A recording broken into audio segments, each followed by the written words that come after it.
Natta, I understand that you are one of the best political leadership in Nigeria. Due to my observation, the 2019 election is around the corner. Then I know that you are one of the aspirants in this coming 2019 election.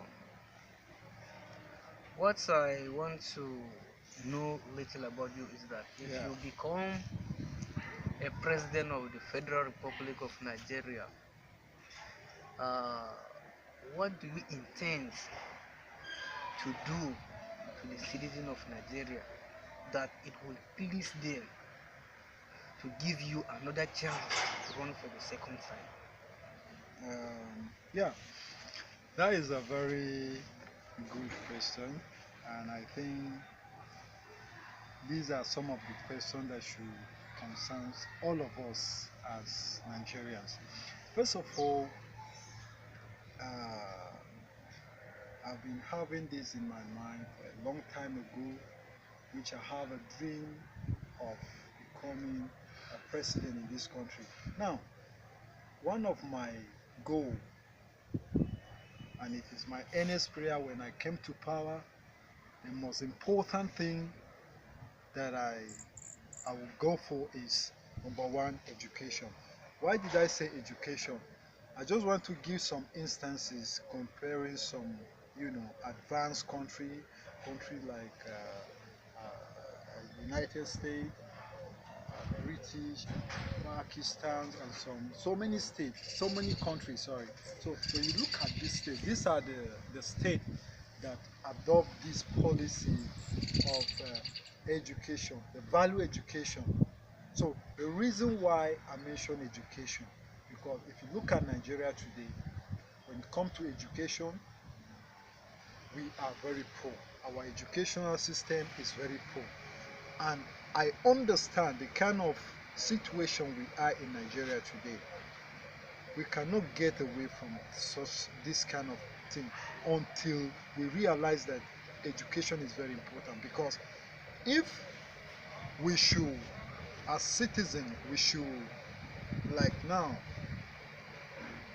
kind of like, okay, let's adopt this policy, free education, and then we sit down as Nigerian, okay, let's give free education from primary school to secondary school, free. If we can do that for like 30 years, in 30 years to come, trust me, Nigeria will become a better country, because country like America, they already adopt that policy for a long time ago, and that is why if you see America today, America is one of the fastest growing country in the world. We're talking about the economic, it has gone far. So Nigeria, we are in a position where we can do more than that.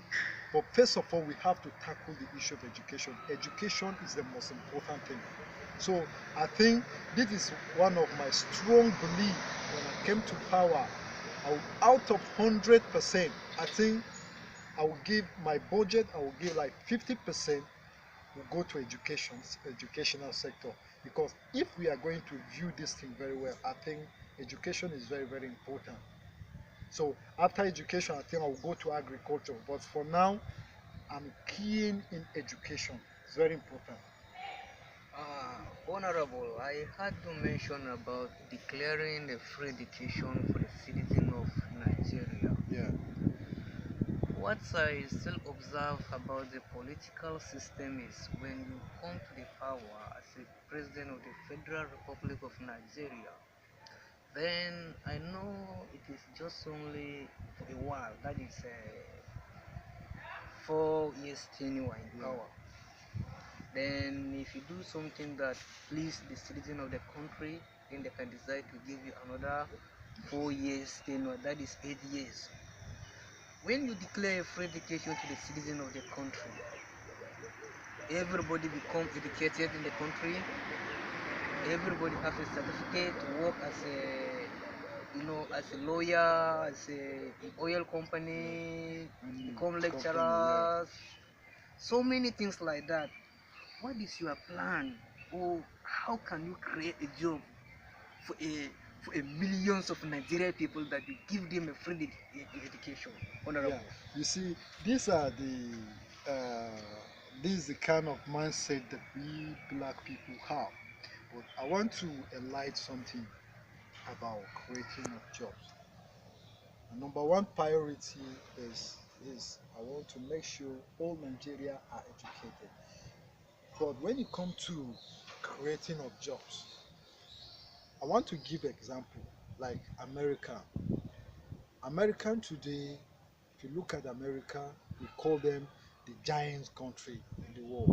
But the truth is this: millions of young Africa will travel ourselves to Europe, America, in order for us to earn a living. We say if you go to America, you have a good job, have a good salary. But the question is this: majority of Nigerian African youth that travel to abroad. When you look at in America economy today, statistically, out of 100% job creation, 80% is from private sector. Then 30% is from government. So we need to get away from this kind of perspective, saying that government need to provide a job. Of course, it is my duty. It is our duty as government to provide job for our citizens. It's very important. It's one of my. But we need to know that me as a president or you as a citizen, it is our own duty to provide job for everybody. Because if you as an individual or as a citizen, you can create. Let's take an example. You have like $200 and you decide that I have to I have to you know organize something that can help me in my future. You can have you rent a shop, you decide to organize a business. At least it's possible one or two people may become a beneficiary. And you see, you are not a government, but since you can provide job to a citizen, you see, if we can be we decide to develop this kind of attitude, I think most of our youth that travel to abroad we will stop. So the issue of providing job for our citizen, we are going to do our best. But I want everybody to know it is the duty of everybody. It is our duty, all of us, to make Nigeria a good and better country. So we cannot just rely on government. So I think these are some of the things that we need to sit down and reason it very well. When everybody have it in mind that it is my duty to provide job to this country, I think our country will be more than this. So this is very important. Uh, Honorable Nathan, I heard all what you said. Due to our time constraint, I like to ask you briefly about your career Yeah, so that we can round it up now. yeah, Honorable, for you to choose your career to be as a politician, yeah. how did you start your career? Did you achieve something particularly for your citizen wherever you started your career? Where did you come from? How did you start it? Okay, yeah. First of all, I'm from Kaduna State. S- Since when I was a kid, when I was in secondary school, I was having this in my mind. I want to become a politician. But one of my goal, I'm not coming to politics in order for to achieve something for myself or anybody. But looking at the system of government, you know, I decide I decide that I need to come up and bring some change. So when I was in secondary school, I was one time, I was appointed as one of the school prefect. So ever since then, I developed leadership has become sort of my strong lead. So now as a citizen or as an individual, I understand after when I finish my school, then I see the kind of economic, the situation we are in Nigeria today, then I have nothing to do. I have to come out and expose my talent to the citizen, to the Nigerian and Africa as a whole. So for now, I will. The last question you asked me, I would like that is a different topic of itself. So I would like us to discuss about that when next time we meet.